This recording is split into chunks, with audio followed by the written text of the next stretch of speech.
Pasukan pendudukan Israel menghalangi pemuda Palestina mengakses Masjid Al-Aqsa untuk salat Jumat di Yerusalem yang diduduki. Rekamannya ramai beredar di media sosial Telegram pada Sabtu, 18 Mei 2024. Konflik yang terus memanas antara Israel dan Palestina tak kunjung menemukan titik terang. Baru-baru ini tentara IDF kembali menunjukkan sikap tak terpuji. Mereka dengan sangat berani membatasi orang-orang yang ingin melakukan ibadah.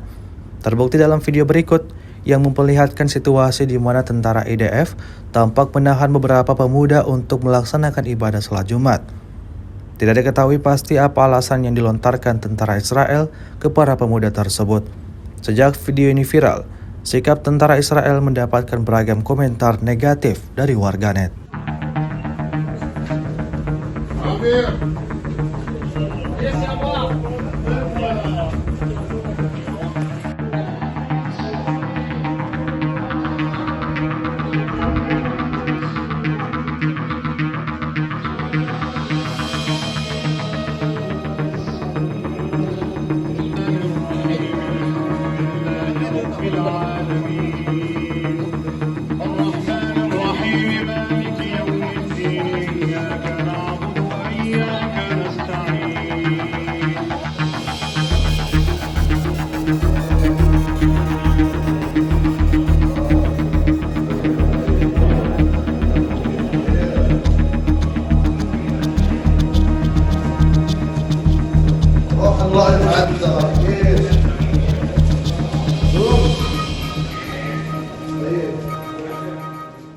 Download Tribun X sekarang, menghadirkan lokal menjadi Indonesia.